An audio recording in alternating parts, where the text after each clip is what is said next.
A police dog attacked a baby stroller at the airport, revealing a shocking secret that no one expected. What fell onto the floor stunned the security guards and triggered a series of events that changed lives forever. A story of mystery, courage, and surprising discoveries that will capture your attention from beginning to end. Prepare for an exciting journey, leave a like, and comment where you're watching from. The incident began on an ordinary day. The fluorescent lights of the international airport bathed the polished floor with that artificial glare we know so well. People came and went, carrying their lives in suitcases of all sizes, while the loudspeakers announced departures and arrivals. In a monotonous tone that blended with the constant hum, it was an organized ballet of lives momentarily intersecting without ever truly meeting, until something broke that routine. A bark cut through the air. Not just any bark, but the kind of sound that makes everyone stop instantly, as if some internal alarm had gone off. The airport police's German Shepherd, a majestic and well-trained animal, suddenly broke its disciplined behavior. Its eyes, usually alert and controlled, were now fixed on a single point. What caught the animal's attention? A simple baby stroller, pushed by Sarah, a 35-year-old woman with brown hair carefully pulled back in a messy bun, eyes that seemed to hold ancient secrets like the objects she restored. The dog advanced with determination, ignoring its handler's urgent commands. People nearby stopped, forming a circle of apprehensive spectators. Time seemed to slow down. "Stop. Control. That animal," Sarah shouted, her voice trembling with fear and indignation. But it was too late. In a swift movement, the dog reached the stroller and, with its powerful paw, knocked it over, spilling its contents onto the gleaming airport floor. The sound of objects falling echoed like a discordant orchestra. There was no child crying. There were no diapers, bottles, or colorful blankets. What rolled across the terminal's cold floor left the security guards and passengers stunned. Dolls. Antique porcelain dolls with delicately painted faces, glassy eyes that seemed to hold stories from other centuries, elaborate dresses that harked back to long-forgotten eras, small works of art that now lay exposed, vulnerable under the curious gaze of dozens of strangers. The security guard approached, his expression shifting between confusion and suspicion. "Ma'am, we need you to come with us." It wasn't a request. Sarah felt her heart race. How could she explain? How could she make those people understand the value of those objects? They weren't just dolls. They were pieces of history, fragments of past lives, silent witnesses to the joys and sorrows of previous generations. And now, possibly, they contained a secret she didn't fully understand herself. The following minutes passed like a feverish dream. A small room, sharp questions, suspicious glances. Why transport dolls in a baby stroller? Why did the police dog react so intensely? What was she hiding? Sarah tried to remain calm, but her mind spun like a runaway carousel. "I'm an antique restorer," she explained for the 5th time, her voice now firmer. "These dolls are rare pieces from the 19th century. They belong to a private collection I'm helping to restore. The stroller, it was just a safe way to transport them." But there was something Sarah didn't tell them, something she didn't fully understand herself. A month earlier, she had received a mysterious envelope containing only a note. "Countess von Hallstein's dolls contain more than they appear. Find them, protect them." Along with the note, a generous sum and instructions to pick up the dolls at a private auction. The investigation at the airport dragged on for endless hours. The dolls were carefully inspected, photographed, analyzed. The dog was brought back, now under stricter control. The animal still showed intense interest in the objects, circling them with evident restlessness. "Bourbon is trained to detect drugs, explosives, and certain chemical compounds," explained Agent Miller, a man in his early 40s, with eyes that seemed to have seen more of the world than he would have liked. "I've never seen him react like this to seemingly harmless objects."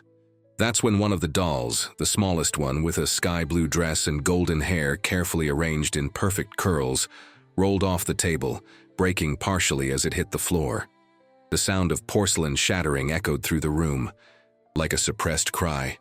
"No!" Sarah exclaimed, falling to her knees to gather the pieces. And then, among the white and delicate fragments, something unexpected. A small metal cylinder, no larger than a pinky finger. The object, which apparently didn't belong in that context, gleamed under the fluorescent lights of the interrogation room. Miller's eyes widened slightly, revealing what his words tried to hide. "What is this, ma'am?" Sarah shook her head, genuinely perplexed. I don't know. I had no idea there was something inside her. It was the beginning of a journey Sarah could never have imagined. A journey that would lead her through a labyrinth of historical mysteries, family intrigues, and disturbing discoveries.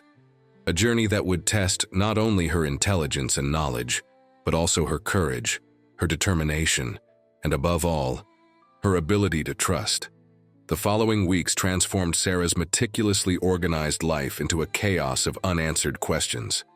The dolls were temporarily confiscated for analysis, but thanks to her reputation as a respected restorer and the lack of concrete evidence of any illicit activity, Sarah was released with the promise not to leave the city. Her apartment, a cozy space filled with antique books, restoration tools, and curious objects collected over the years, became her refuge and her prison. The walls, once silent witnesses to her passionate work, now seemed to echo the questions that kept her awake. What was that cylinder? Why would someone hide it inside an antique doll? And more importantly, who was the Countess von Hallstein, mentioned in the mysterious note? Sarah plunged into research. History books, genealogical records, ancient documents, anything that could shed some light on that aristocratic family she had never heard of before. Nights turned into early mornings, coffee her constant companion, as her eyes scanned page after page of fragmented information. It was during one of these sleepless nights that the doorbell rang. The living room clock read 10:47 p.m. Who could it be at that hour? Her heart pounding, Sarah peeked through the door's peephole. It was Miller, alone, out of uniform, with a grave expression and a plain envelope in his hands. "Can I come in?" he asked, his low tone betraying the moment's importance. "I'm not here officially." Sarah hesitated for a moment, but something in the man's eyes convinced her. She opened the door. "We found out what was inside the cylinder," he said without preamble, entering the apartment with cautious steps, as if fearing he was being watched. "Or rather, I found out. I decided not to include this information in the official report. Not yet." He opened the envelope and took out some photographs. The first showed the metal cylinder open, revealing what looked like a rolled-up parchment, yellowed with age. The next were enlargements of the contents, a series of symbols and numbers, organized in patterns that didn't make immediate sense. "A code," Sarah murmured, her fingers caressing the photographs as if they could extract secrets, just by touch. "Precisely," Miller confirmed, his eyes now fixed on hers. "A very old code from what I could research. And there's more." He took a small plastic bag from his pocket containing something that gleamed under the room's light. A key. Small, intricately crafted, with a peculiar design on top. A bird with wings holding what looked like a small sphere between its talons. It was hidden in the dress of another doll, so well concealed we almost missed it. Sarah took the bag, observing the key with fascination. "Why are you showing me this? Why not follow official protocol?" Miller hesitated, running a hand through the graying hair at his temples in a gesture that betrayed his anxiety. "Because something strange is going on. I received explicit orders to close the investigation, to classify the incident as a dog training error, to forget the cylinder, the key, everything." A heavy silence settled between them, laden with unasked questions. "Who gave that order?" Sarah finally asked. "Someone very high up in the hierarchy. Someone whose interference in an apparently trivial case makes no sense at all." The following days took on an almost surreal quality for Sarah. During the day, she continued her restoration work, meeting clients, attending auctions, maintaining the facade of normality that the outside world expected. But at night, her apartment transformed into an improvised investigation headquarters. Miller provided detailed copies of all documents related to the case. Sarah contributed her extensive research on the von Hallstein family. Together, they began to piece together a puzzle whose parts were scattered across time and space.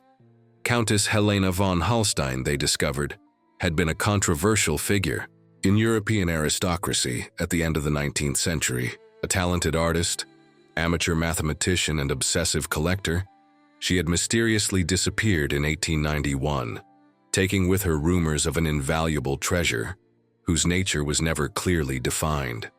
Her mansion had been looted, her art collection dispersed, her memory gradually erased from historical records, as if someone had deliberately tried to eradicate her from the fabric of time.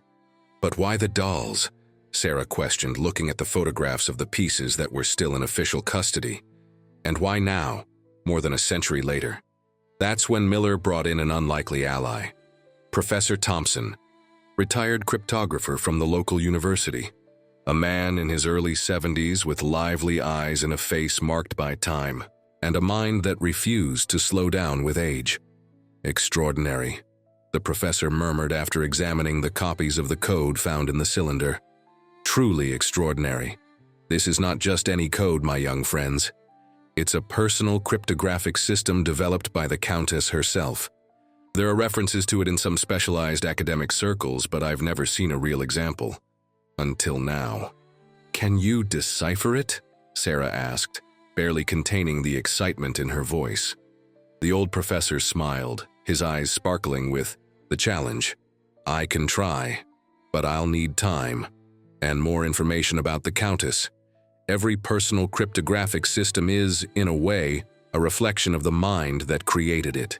The more we know about Helena von Hallstein, the better our chances will be.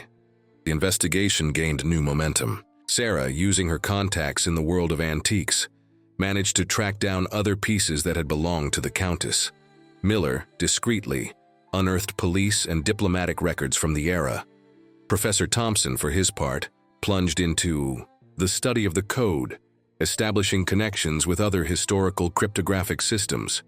It was during this phase of the search that the second unexpected event happened. Sarah was invited to participate in a television program specializing in antiques and hidden histories. The invitation seemed innocent enough. She would talk about her restoration work and the importance of historical preservation. But the timing was too suspicious to be a coincidence. Is it a trap or an opportunity? Miller questioned when Sarah showed him the invitation. Perhaps both, she replied, contemplative. If someone is watching our movements, this could be a way to gauge how much we know. On the other hand, visibility might protect us, and it might attract people who have information we need. The decision was risky, but calculated. Sarah accepted the invitation, preparing carefully for what she would say and what she would omit. The program, Antiques and Insights, had a modest but loyal audience, mainly among history enthusiasts and collectors. The presentation was masterful. Sarah spoke with passion about the importance of preserving historical objects, not just for their monetary value, but as bearers of collective memory. Without explicitly mentioning the Countess or the confiscated dolls, she discoursed on how small personal objects can contain clues about major historical events. Sometimes, she said, looking directly at the camera, what seems to be just an old child's doll can actually be a vault of secrets, waiting for the right person to unlock it. The response to the program was immediate and surprising. Emails, letters, and phone calls flooded the studio and Sarah's office. Most were just expressions of support or trivial questions about restoration. But 3 communications stood out. The first was an anonymous email containing just one line. Not all the Countess's dolls have been found. Look for the one with green eyes. The second was a letter, with no return address, containing a page seemingly torn from a diary. Helena knew they would come after her. She scattered her daughters, as she called her dolls, each carrying a part of the secret. Only when they are all reunited again can the truth be revealed. The third, and perhaps the most disturbing, was a phone call. An electronically distorted voice, brief and direct. Stop now or suffer the same fate as the Countess. Some secrets must remain buried. Sarah shared these communications with Miller and Professor Thompson. The threat was concerning, but it also confirmed they were on the right track. There was something important related to these dolls, something someone was willing to intimidate and possibly kill for. "We need the dolls back," Sarah declared. "All of them. And we need to find the ones that are still missing." It was easier said than done. The dolls remained in official custody, and the order to close the investigation meant access to them was restricted. Furthermore, finding the missing dolls would be like looking for needles in a global haystack. The breakthrough came from where they least expected it. The police dog, Bourbon, apparently had been trained not only to detect illicit substances, but also a specific perfume, a rare scent created exclusively for Countess von Hallstein. "It's brilliant, actually," Professor Thompson explained when they discovered this fact. "Old perfumes contain natural fixatives that can last for decades, even centuries if properly preserved. The Countess likely impregnated each doll with her personal perfume, knowing it could be used to authenticate them in the future. This explained why the dog had reacted so intensely at the airport. It also offered a method for tracking down the remaining dolls. But how did someone train the dog to recognize such a specific perfume?" Sarah questioned. "And why?" The answer came in the form of a shocking revelation. Miller, investigating discreetly, discovered that Bourbon did not originally belong to the airport police force. The animal had been borrowed from a government agency for a special operation, precisely on the day Sarah was scheduled to pass through the terminal with the dolls. "Someone knew you would be there," Miller concluded, his voice betraying genuine concern. "Someone wanted those dolls and used official resources to try and get them." The circle was closing, but the questions only multiplied. Who was behind this? What exactly had the Countess hidden that, more than a century later, was still valuable enough to motivate such an operation? The key to these answers began to materialize when Professor Thompson finally made a breakthrough in decoding the message. It wasn't a linear process. The Countess's code was complex and multi-layered, mixing mathematical, artistic, and personal references that only made sense in the context of her life and era. "It's a map," the professor announced one night, his eyes red with exhaustion but shining with the triumph of discovery. "Or part of one. And not just a physical map, but a temporal one as well. The Countess created a system where each doll contains a specific coordinate, but also a date and time." "For what?" Sarah asked, leaning in to examine the notes scattered across the table. "For something that can only be found when all the pieces are gathered and when the conditions are exactly right. Some astronomical or architectural phenomenon, perhaps. A play of light and shadow that only occurs at specific moments." It was a promising clue, but still incomplete. They needed more dolls, more pieces of the puzzle. And they needed the ones they had already found, still held officially. That's when Sarah made a bold decision. Using her growing notoriety after the TV program, she announced she was organizing a special exhibition on aristocratic dolls of the 19th century. The exhibition would be held at a prestigious local museum, with the stated goal of educating the public about the art of porcelain doll making and its historical significance. "It's an open invitation," she explained to a worried Miller. "We're telling the holders of the other dolls, bring them into the light, show them in a safe and controlled environment. You're also telling those who threatened you. Here I am, come get me," he observed, not hiding his concern. Sarah nodded, gravely. "It's a risk I have to take. We're at a stalemate. We need to force a move." The announcement of the exhibition resonated exactly as expected. Media coverage was intense. Collectors from all over the country expressed interest in participating. Authorities, pressured by public attention, agreed to release the confiscated dolls as a temporary loan for educational purposes. But the most significant reaction came from behind the scenes. Sarah began receiving contacts from people claiming to possess dolls that might have belonged to the Countess's collection. Some were false leads, easily dismissed. Others, however, seemed promising enough for more detailed investigation. Among these contacts, one figure stood out: Madame Duval, a reclusive elderly woman residing in a mansion outside the city. Through a representative, she communicated that she possessed 2 dolls she believed to have belonged to Countess von Hallstein, including one with the aforementioned green eyes. The meeting with Madame Duval was like a journey back in time. The mansion, although well-preserved, seemed frozen in the late 19th century. Antique furniture, elaborate tapestries, oil portraits on the walls, everything exuded a long-past era. Madame herself, a frail woman in her early 90s, wore a dress that might have been considered formal 50 years prior. "My grandmother knew the Countess," she revealed after the formal greetings. They were, shall we say, intimate friends at a time when such friendships needed to remain discreet. She led Sarah and Professor Thompson. Miller had remained in the city, coordinating aspects of the exhibition's security, to a special room, a kind of personal sanctuary filled with memorabilia. And there, in a glass dome carefully positioned to avoid direct sunlight, were the 2 dolls. They were undeniably from the same set as those found by Sarah. Same quality of porcelain, same meticulous details in the dresses, same almost supernatural expression on the painted faces. And one of them, as promised, had eyes of an intense and hypnotic green.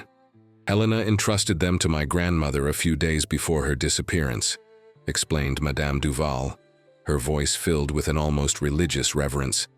"She told her to keep them until the right time arrived.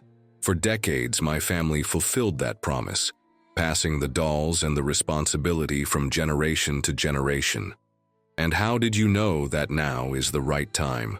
Sarah questioned, unable to tear her eyes away from the dolls. An enigmatic smile crossed the elderly woman's wrinkled lips. The Countess was not only an artist and mathematician, but also a student of the occult. She believed in cycles, in moments when the veils between worlds become thinner. Her disappearance coincided with a specific, astronomical alignment. This year, that same alignment will occur again for the first time since then. Professor Thompson's eyes widened, doing mental calculations. "She's right. The code mentions a celestial phenomenon that occurs approximately every 135 years. If my interpretation is correct, that event will occur on the next full moon." "Which will be," Sarah began. "On the night of your exhibition," Madame Duval completed, her eyes shining with an intensity that defied her advanced age. Preparation for the exhibition took on a renewed sense of urgency. It was no longer just a way to gather the dolls or draw attention to the Countess's history. It was possibly their only chance to solve the complete enigma. As the date approached, 2 more dolls were located and authenticated, one in a small provincial museum, another in a private collection whose owner initially hesitated, but finally agreed to participate after extraordinary security guarantees. Bourbon, the police dog, became an unexpected ally in this process. Miller, risking his career, managed to borrow him for discreet verification sessions.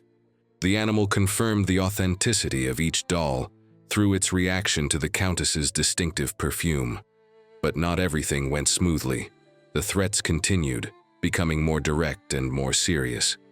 An attempted break-in at Sarah's apartment was thwarted only by the recent installation of an enhanced security system.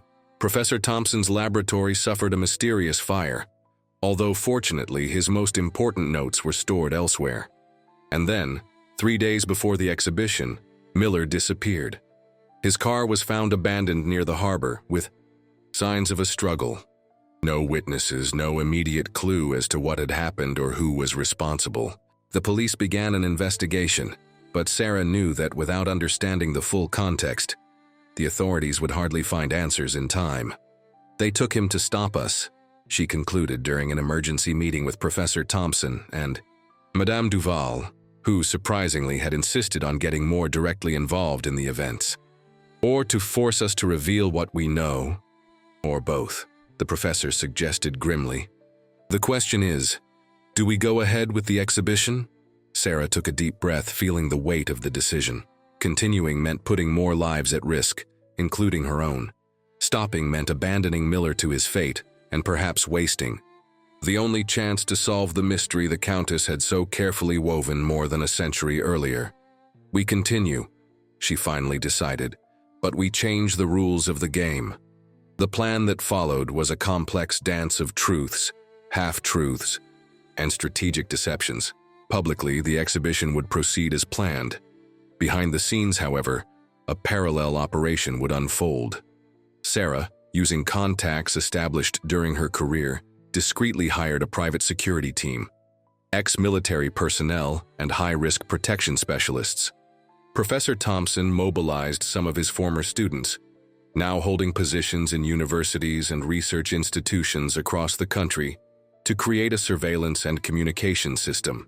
Madame Duval, surprisingly, revealed connections with influential circles who preferred to remain in the shadows, but who had an interest in ensuring that certain historical secrets were properly preserved. The night of the exhibition arrived with the inevitability of fate. The museum, an imposing neoclassical building in the center of the city, was lit and decorated for the occasion. Invitations had been carefully distributed, creating a calculated mix of genuine experts, important public figures, and potential suspects who had shown excessive interest in the case. The 8 dolls, the 5 original ones found by Sarah, the 2 from Madame Duval, and 1 newly discovered in the museum's own archives, were arranged in a specific formation, determined by the partially deciphered coordinates from the Countess's code.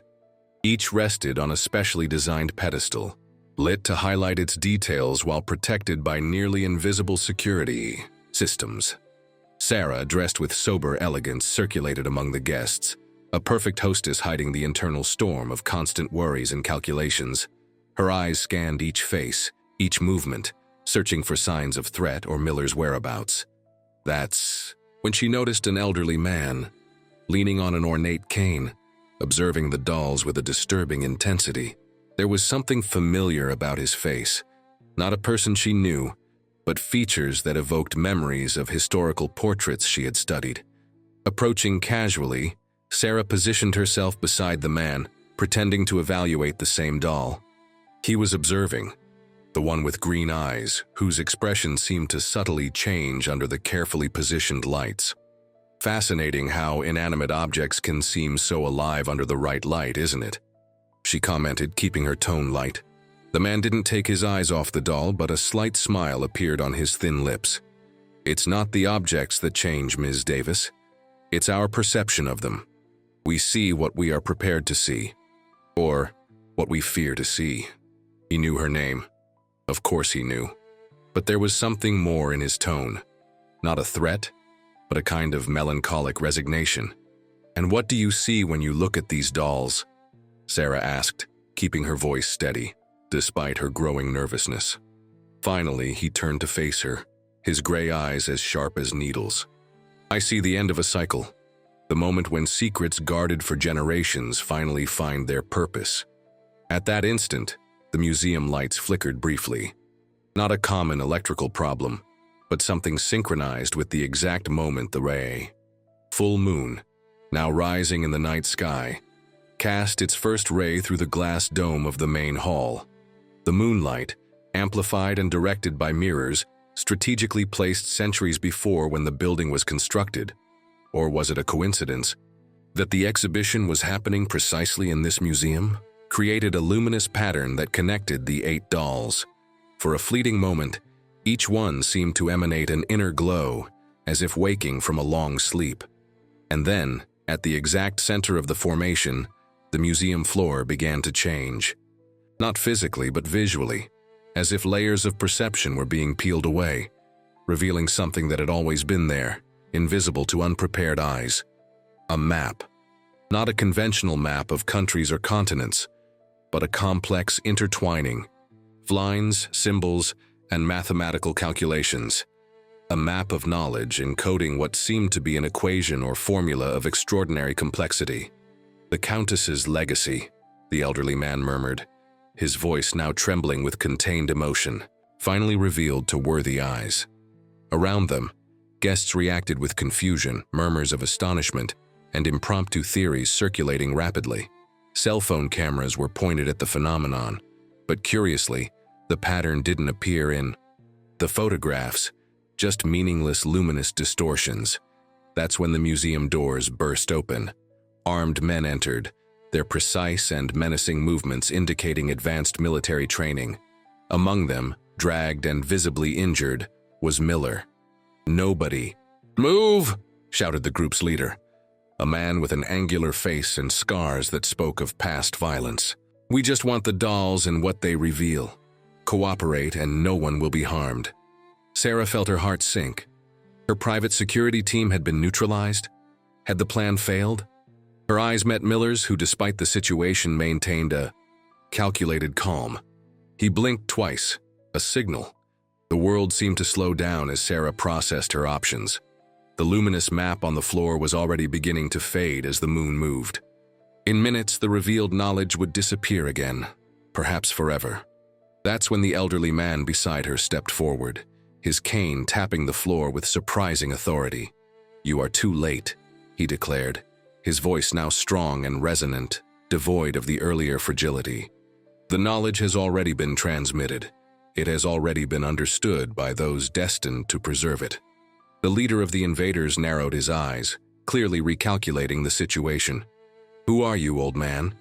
A cold smile appeared on the elderly man's face. "I am the designated guardian, as was my father before me and his father before him. We are the lineage entrusted with ensuring that the Countess's work remains protected until the appropriate moment." At that instant, the museum lights went out completely.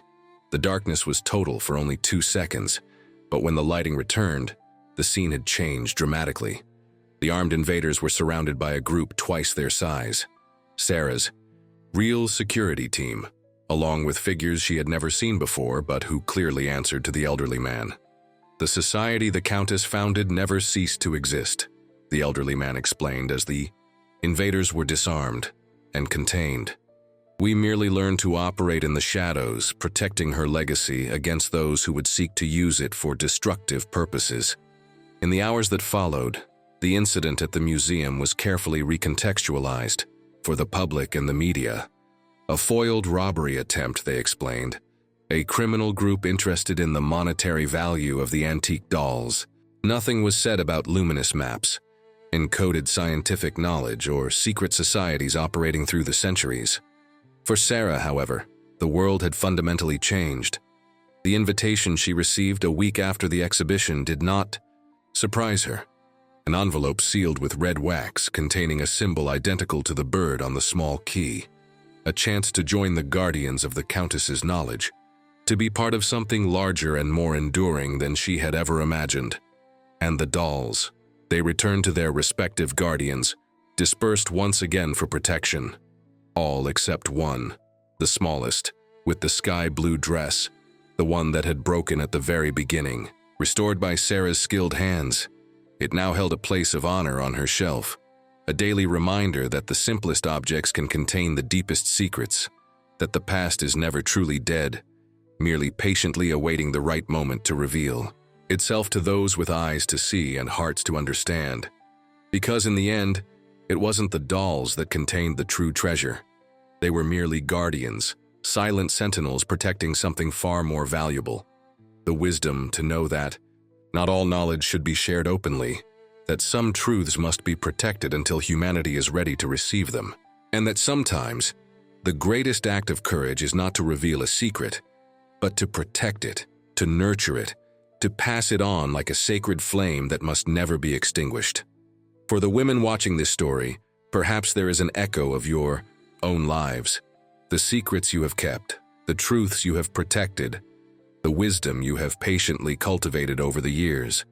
Like Sarah, like the Countess, you too are guardians of memories, of values, of knowledge passed down through generations. And like them, you know that true power lies not in possessing knowledge, but in knowing when and with whom to share it. For in the complex tapestry of time, we are all just temporary threads. What endures are the stories we tell, the secrets we protect, and the wisdom that, like a carefully preserved doll, we pass on to the generations that will come after us.